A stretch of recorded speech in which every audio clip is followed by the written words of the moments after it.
ประเทศนาอูรุอีกหนึ่งประเทศนะคะที่เล็กนิดเดียวมีพื้นที่แบบ13ตารางกิโลเมตรมีประชากรอยู่แค่ 11,000 คนแต่เขาเป็นประเทศที่เคยมีรายได้เฉลี่ยต่อหัวนะรวยที่สุดในโลกคือแบบสามารถที่จะทำเงินได้คนละ3 ล้านบาทต่อหัวต่อปีจำนวนเนี้ยปี1980นะถามว่านาอูรุรวยขึ้นมาได้เพราะอะไรรวยขึ้นมาได้เพราะทรัพยากรที่ได้มาเพราะว่าโชคดีทรัพยากรที่มีแล้วรวยเหมือนคนได้มรดกแต่นาอูรุดันเป็นประเทศที่ไม่มีแผนไม่มีการบริหารการเงินและทรัพยากรอย่างดีมันก็เลยทำให้พอถึงวันที่นาอูรุรวยที่สุดในโลกได้แล้วGDP ร่วงแบบติดลบ 90% ค่ะคลิปนี้ไซก็เลยจะมาเล่าเรื่องทรัพยากรต้องคำสาปของนาอูรุซึ่งคำว่าทรัพยากรเนี่ยไม่ได้มีแค่ทรัพยากรระดับประเทศนะคะแต่ทรัพยากรระดับบุคคลที่สำคัญที่สุดคือทรัพยากรความรู้ค่ะความรู้ในการที่เราจะสามารถใช้สื่อสารเชื่อมโยงกับคนอื่นได้เป็นภาษาอังกฤษหลายคนเนี่ยเรียนภาษาอังกฤษกันมาตั้งแต่เด็กๆแต่ว่าไม่ใช่ทุกคนที่จะสามารถใช้ภาษาอังกฤษได้อย่างคล่องแคล่วแต่ถ้าคุณคือคนหนึ่งที่แบบลงทุนลงแรงลงเวลากับภาษาอังกฤษมาขนาดนั้นแล้วอย่าปล่อยให้โอกาสหลุดลอยไปเพราะอุปสรรคทางภาษาทรายแนะนำนี่เลยค่ะElsa Speak จะเปลี่ยนวิธีการเรียนภาษาอังกฤษของคุณไปตลอดกาลเลยนะคะเพราะว่าด้วย Elsa Speak เนี่ยจะทำให้คุณเหมือนมีโค้ชสอนภาษาอังกฤษส่วนตัวตลอด24ชั่วโมงแล้วเราสามารถปรับได้หมดทุกอย่างเลยนะคะปรับให้เข้ากับเราเป้าหมายของเราระดับเลเวลของเราความต้องการของเราก้าวเล็กๆวันนี้เพื่อเปิดประตูบานใหญ่ในอนาคตค่ะนี่คือประเทศนาอูรุค่ะใช่ดูจากภาพอะไรเงี้ยคือมันไม่ค่อยสวยแล้วใช่ไหมเพราะว่ามีแต่ร่องรอยการขุดเหมืองเต็มไปหมดแถมมันเล็กมากด้วยนะด้วยพื้นที่ทั้งประเทศคือแค่13ตารางกิโลเมตรใหญ่กว่าโมนาโคที่จอยเคยเล่าให้ฟังคลิปก่อนหน้านี้ไม่มากแล้วร่องรอยการขุดเหมืองเป็นหลุมเป็นบ่อพวกนี้ที่นาอูรุนะคะ National Geographic เนี่ยเขาเคยพูดถึงผืนแผ่นดินนี้เอาไว้ว่าเป็นร่องรอยผืนแผ่นดินที่น่าสยดสยองทั้งที่ครั้งหนึ่งเคยมีคนเรียกนาอูรุว่าเกาะแห่งความสุขแถมประเทศเล็กกระจิตลิดบนผืนดินที่น่าสยดสยองนี้เคยเป็นประเทศที่มีรายได้ต่อหัวรวยที่สุดในโลกมาแล้วใช่ก่อนที่มันจะพังนั่นแหละมาทรายจะพาย้อนกลับไปที่จุดเริ่มต้นของเกาะนาอูรุนะคะที่ถูกค้นพบโดยชาวยุโรปครั้งแรกในปี1789ค่ะเมื่อเรือของชาวอังกฤษแล่นผ่านพื้นแผ่นดินที่ปกคลุมไปด้วยที่ราบสูงอันเขียวขจีเต็มไปด้วยต้นปาล์มที่โอนเอ็นและทรายหาดสีขาวล้อมรอบความงามตามธรรมชาติของเกาะนาอูรุนะคะทำให้ชาวอังกฤษเรียกมันว่า Pleasant Island เกาะแห่งความสุขซึ่งหลังจากนั้นไม่กี่10 ปีผ่านไปค่ะก็เริ่มมีคนเห็นว่าแบบเกาะมันน่าอยู่นะไปตั้งรกรากกันดีกว่าซึ่งตอนที่คนไปอยู่แรกๆเขาก็คิดนะคะว่าแบบเกาะนี้ก็ดูไม่มีอะไรนะมีแค่แบบทรายไม่ใช่ทรายนี้หาดทรายมีแค่ทรายกับลูกมะพร้าวอยู่กันแบบง่ายๆชิวๆจนกระทั่งนักวิทยาศาสตร์ไปค้นพบทรัพยากรธรรมชาติที่มันเลอค่ามากนั่นก็คือไม่ใช่น้ำมันค่ะแต่มันคือขี้นกแห้งและสาหร่ายทะเลตอนแรกคนที่ไปเจอก็คิดว่ามันก็คงมีมูลค่านิดๆหน่อยๆหรอกเช่นเอามาทำเป็นปุ๋ยหรือว่าอาหารสัตว์อะไรแบบนี้เนาะแต่ที่ไหนได้นักธรณีวิทยาชาวอังกฤษค่ะมาค้นพบว่าขี้นกแห้งที่เกาะนาอูรุเนี่ยมันได้ผสมกันกับจุลินทรีย์ทางทะเลอย่างดีที่สำคัญขี้นกที่นี่เขาเรียกว่าขี้นกเวอร์จินที่ไม่โดนแตะต้องมาก่อนค่ะขี้นกบริสุทธิ์อะแกแต่มันคือฟอสเฟตคุณภาพสูงและมันก็ได้กลายเป็นขุมสมบัติอันเลอค่านะคะที่สามารถเลี้ยงดูประชาชนของนาอูรุจนกระทั่งแบบครั้งหนึ่งเคยรวยที่สุดในโลกได้เลยแล้วก็มีการสำรวจกันต่อนะคะว่าเกาะนาอูรุเนี่ย80% เต็มไปด้วยฟอสเฟตคุณภาพสูงค่ะแต่ไม่ใช่ว่าแบบค้นพบปุ๊บนาอูรุรวยปั๊บอย่างนี้นะมันง่ายไปมันไม่ง่ายขนาดนั้นค่ะพอ ทุกคนรู้ว่านาอูรุเนี่ยเต็มไปด้วยฟอสเฟตคุณภาพสูงนาอูรุก็ดันขายสิทธิ์ในการขุดฟอสเฟตนี้ให้กับประเทศเยอรมนีไปนะคะเพราะว่าตอนนั้นเยอรมนีเนี่ยเป็นผู้ปกครองอาณานิคมของนาอูรุช่วงนั้นเยอรมนีขุดฟอสเฟตคุณภาพสูงออกจากนาอูรุไปเนี่ยประมาณปีละ80 ล้านเมตริกตันเลยก็เลยมีทั้งท่าเรือขนส่งมีโรงงานแปรรูปอุตสาหกรรมสนับสนุนอะไรแบบผุดขึ้นเต็มไปหมดในเกาะเล็กๆนี่แหละแต่พอเข้าสงครามโลกครั้งที่1ค่ะเยอรมันก็คงจะแบบบีซี่กับสงครามหนักมากก็เลยเป็นจังหวะให้ออสเตรเลียนะคะเข้ามายึดครองนาอูรุแทนตอนนั้นนาอูรุก็เลยกลายเป็นแหล่งทำเหมืองนอกชายฝั่งของออสเตรเลียแล้วก็ยังขุดฟอสเฟตกันต่อแต่ว่าขุดขายในราคาแบบถูกๆต้นทุนเลยขุดให้กับเกษตรกรของออสเตรเลียแล้วก็ขุดไปขายให้เกษตรกรที่นิวซีแลนด์แล้วก็ที่ประเทศอังกฤษด้วยเห็นปะคือใครได้ครอบครองนาอูรุก็แบบขุดกันแบบไม่ได้สนใจว่าแบบแผ่นดินนี้จะหน้าตาเป็นยังไงจนกระทั่ง National Geographic พูดถึงเลยว่าแผ่นดินที่แบบผืนแผ่นดินที่น่าสยดสยองอะซึ่งคำว่าผืนแผ่นดินที่น่าสยดสยองมันก็ฟังดูแย่แล้วนะแต่มันแย่กว่านี้อีกค่ะก็คือตอนสงครามโลกครั้งที่2ญี่ปุ่นบุกเกาะนาอูรุมาตั้งค่ายแรงงานโหดนะคะแล้วก็ทารุณมากจับชาวนาอูรุนะแบบทำงานหนักใครแบบขัดขืนคือแบบสังหารหมู่กดน้ำแล้วก็มีบันทึกมานะคะว่าตอนที่สิ้นสุดสงครามโลกครั้งที่2เนี่ยมีชาวนาอูรุรอดชีวิตมาได้แค่600 คนโอ้โหเหลือคนแค่นี้แล้วนาอูรุจะรวยกี่โมงคะเนี่ยเดี๋ยวใกล้รวยแล้วรอฟังต่ออีกนิดนึงเพราะว่าพอจบสงครามโลกครั้งที่2ญี่ปุ่นก็คืนเกาะให้ออสเตรเลียไปแล้วหลังจากนั้นนาอูรุก็คือได้รับเอกราชในปี 1968แล้วเอาจริงๆหลังจากที่นาอูรุได้รับเอกราชมาแล้วเนี่ยมันก็ไม่ได้มีใครบังคับให้นาอูรุจะต้องทำมาหากินโดยการขุดเหมืองกันต่อนะเพราะว่าสภาพประเทศนาอูรุตอนนั้นโดนขุดไปแล้ว1 ใน 3ของประเทศที่ใหญ่แค่13 ตารางกิโลเมตรก็คือเยอะมากแต่พอได้รับเอกราชแล้วคนในเมืองมานั่งคิดว่าแบบแล้วเราจะทำรายได้ยังไงกันต่อกับประเทศนี้ก็คือมองหน้ากันแล้วปรากฏว่าคนก็น้อยที่ดินก็น้อย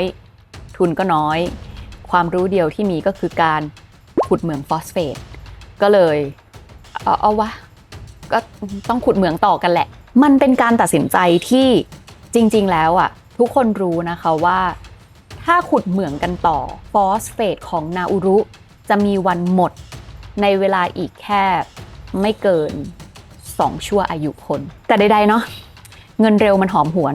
ถ้าขุดวันนี้รวยวันนี้เราก็จะต้องขุดกันเลยนะคะชาวนาอูรุก็คือไม่รอช้าลงมือแบบทำมาหากินกันต่อด้วยการขุดเหมืองฟอสเฟตขุดกันไปจนกระทั่งปี 1981 นาอูรุมี GDP per capita สูงถึง 27,000 ดอลลาร์สหรัฐค่ะนั่นคือ 1981 นะซึ่งเงินจำนวนนี้ 27,000 ดอลลาร์สหรัฐถ้าเทียบกันเป็นวันนี้มันจะเท่ากับ 88,000 ดอลลาร์สหรัฐนั่นหมายความว่าชาวนาอูรุวันนั้นนะคะมีความสามารถในการหารายได้อยู่ที่3 ล้านบาทต่อหัวต่อคนซึ่งมันเยอะมากและถ้าเทียบกับสหรัฐอเมริกาในปีเดียวกันสหรัฐอเมริกาตอนนั้นเนี่ยมี GDP per capita อยู่ที่ 14,000 ดอลลาร์สหรัฐแปลว่าในช่วงปี 1980ชาวนาอูรุมีความมั่งคั่งมากกว่าชาวสหรัฐอเมริกาเฉลี่ยคือเท่าตัวแล้วพอนาอูรุรวยประชากรก็คือมีคุณภาพชีวิตที่ดีเลยค่ะเกษียณได้เร็วไม่ต้องทำงานก็ได้ไม่มีเก็บภาษีด้วยนะคะการศึกษาก็ดีแถมฟรีอีกต่างหากค่ะเรียกว่าพอรัฐบาลเขารวยขึ้นมานะคะสิ่งที่เขาเลือกที่จะทำคือเลี้ยงดูประชากรของเขาอย่างดีอิจฉาเรียกว่าเลี้ยงดีเกินก็ได้เพราะว่าตอนนั้นชาวนาอูรุเนี่ยเขาก็มีเรื่องที่ตลกแบบไม่ค่อยตลกเท่าไหร่แบบเล่าต่อๆกันว่าชาวนาอูรุตอนนั้นเนี่ยทุกคนมีปัญญาซื้อรถสปอร์ตแต่ไม่ใช่ทุกคนที่มีปัญญาเข้าไปนั่งในรถสปอร์ตคันเล็กๆนั้นเพราะรัฐบาลเลี้ยงดีจัดเงินเยอะเกินจนอ้วนค่ะซึ่งบอกเลยว่าเลี้ยงดีเกินจนอ้วนนี่คือไม่ใช่เรื่องตลกนะคะซีเรียสเลยเพราะว่าตอนนั้นปี 1980 ค่ะนักระบาดวิทยาประกาศเลยว่านาอูรุเนี่ยมีการระบาดของโรคอ้วนที่เป็นปัจจัยพื้นฐานมาจากความมั่งคั่งหรือว่ารวยเกินและทำให้ประชาชนเนี่ยเลือกอาหารที่ไม่ดีซึ่งการที่ประชาชนส่วนใหญ่ของประเทศมีสุขภาพไม่ดีนี่มันมีผลกระทบต่อเศรษฐกิจโดยตรงแล้วก็ค่อนข้างรุนแรงด้วยนะคะแต่ถามว่าทำไมชาวนาอูรุถึงไม่เลือกอาหารดีๆรับประทานก็เพราะว่าอาหารต้องนำเข้ามาหมดเลย ผืนดินของนาอูรุเนี่ยอย่างที่บอกว่าเอาไปขุดฟอสเฟตแล้วมันได้เงินเยอะใช่ไหมคะมันก็เลยไม่มีใครคิดที่จะแบบแบ่งที่ดินมาทำการเกษตรมาปลูกข้าวปลูกพืชหรือว่าเลี้ยงสัตว์นะคะก็เลยไม่มีอาหารดีๆจากในประเทศของตัวเองแล้วก็ปรากฏว่าชาวนาอูรุเนี่ยจะต้องนำเข้าหมดเลยนำเข้าน้ำนำเข้าอาหารนำเข้าข้าวของเครื่องใช้ซึ่งอันนี้ทุกคนรู้ประเทศใดก็ตามที่พึ่งพาการนำเข้าเยอะเกินไปเนี่ยก็แย่อยู่แล้วแต่มันจะแย่ยิ่งกว่าถ้าเงินที่เอาไปนำเข้าสินค้าทั้งหมดนั้นมาจากการพึ่งพาทรัพยากรแค่อย่างเดียวก็คือฟอสเฟตก็คือเท่ากับ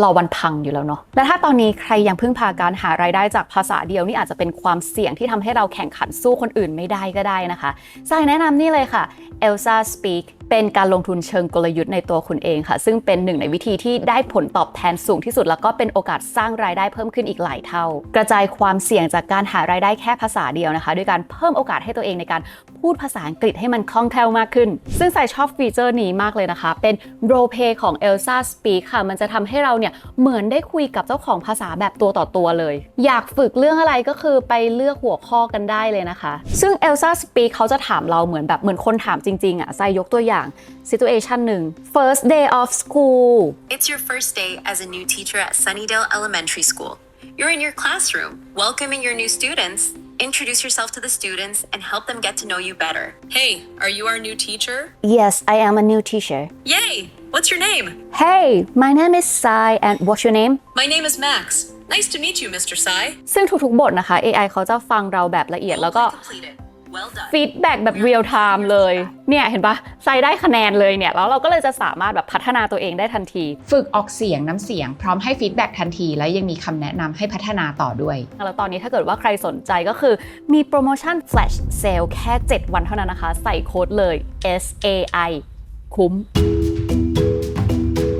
กลับมาที่ประเทศนาอูรุนะคะบอกแล้วว่าการพึ่งพาทรัพยากรจากแหล่งเดียวไม่ว่าจะเป็นระดับบุคคลหรือระดับประเทศเสี่ยงหมดค่ะซึ่งตอนนั้นเนี่ยประเทศนาอูรุเขารู้ตัวนะคะว่าเขากำลังอยู่ในความเสี่ยงเขาก็เลยพยายามที่จะ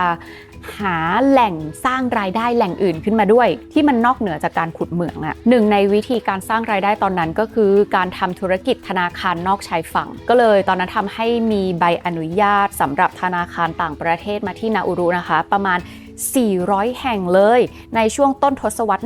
1990 ซึ่งธุรกิจธนาคารนอกชายฝั่งของนาอูรุเนี่ยไปได้ดีมากตอนแรกๆใช่แค่ตอนแรกๆค่ะคือตอนนั้นนาอูรุสามารถเก็บค่าธรรมเนียมได้เป็นระดับ$1,000,000,000 สหรัฐเลยนะคะแล้วแบบโอ้โห$1,000,000,000 สหรัฐไม่น้อยทำได้มากขนาดนี้คือรู้เลยอะธุรกิจสีเทาแน่นอนฟอกเงินค่ะคือฟอกเงินแบบในฐานะ tax haven แล้วก็ช่วยในเรื่องของการเลี่ยงภาษีแล้วก็ในปี 2001 นะคะทำให้สหรัฐอเมริกาเนี่ยจัดประเทศนาอูรุว่าเป็นอันธพาลภายใต้พระราชบัญญัติ Patriot Act ไปเลยก็เลยทำให้ธุรกิจธนาคารนอกชายฝั่งของนาอูรุเนี่ยไปได้แค่นั้นแหละทีนี้นาอูรุก็เลยต้องมาในท่าใหม่ค่ะที่จะแบบเอาตัวเองให้รอดให้ได้ก็เลยตั้ง Sovereign Wealth Fund ขึ้นมานะคะแต่ทุกครั้งที่ได้ยินคำเนี้ยไอ้ Sovereign Wealth Fund เนี่ยใจจะแบบนึกถึงเรื่องที่ใจเล่าไปในคดีค้าชาติของโจโลไปกดดูได้นะซึ่งตอนนั้นโจโลสามารถที่จะเจาะเงินของประเทศมาเลเซียออกมาได้แบบเยอะแยะมหาศาลก็เพราะว่า Sovereign Wealth Fund แหละเพราะมันคือลักษณะของกองทุนปิดแล้วก็ตรวจสอบยากแล้วใช่พอเอามาทำที่นาอูรุมันก็เกิดการช่อโกงขึ้นจริงๆค่ะแล้วแทนที่ไอ้ Sovereign Wealth Fund เนี่ยมันจะทำให้นาอูรุเนี่ยสามารถจะมีชีวิตต่อไปได้นะไม่ใช่เลยมันกลายเป็นชนวนที่เร่งให้นาอูรุเนี่ยล้มละลายเร็วขึ้นกว่าเดิมธนาคารกลางของนาอูรุก็ล้มละลายสินทรัพย์อสังหาริมทรัพย์ที่อยู่นอกประเทศคือโดนยึดหมดและแล้วจุดที่แย่ที่สุดของนาอูรุก็มาถึงค่ะก็คือในปี 2001 ฟอสเฟตคุณภาพสูงของนาอูรุหมดค่ะตอนนั้นก็คือนาอูรุมีสถานะเท่ากับล้มละลายแบบสมบูรณ์ GDP เนี่ยเหลือแค่$32,000,000 สหรัฐค่ะการว่างงานพุ่งสูงขึ้น